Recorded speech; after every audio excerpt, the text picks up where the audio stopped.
இந்த களிமண் பொம்மைகளுக்குள் உயிர் வந்திருக்கிறது என்று சொன்னால் அதற்கு காரணம் என்னது? ஒன்னே ஒண்ணுதான், கடவுளுடைய மூச்சு காற்று.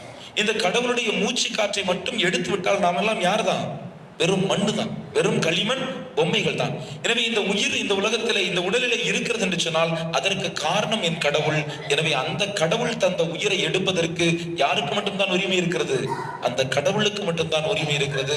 அந்த கடவுளை தவிர வேறு எவருக்கும் உரிமை இல்லை என்பதால் தான் அந்த கடவுளை மதிக்கிற நான், அந்த கடவுளை நம்புகிற நான், அந்த கடவுளை ஏற்றுக்கொள்கிற நான் ஒரு உயிரையும் கொலை செய்யக்கூடாது என்று அன்னையாம் திருச்சபை நமக்கு கற்றுக் கொடுக்கிறது. அன்புக்குரியவர்களே, இப்ப நான் கேட்ட முதல் பகுதிக்கே வருகிறேன். கொலையாளிகளாக நாம் எப்போதெல்லாம் மாறுகிறோம்?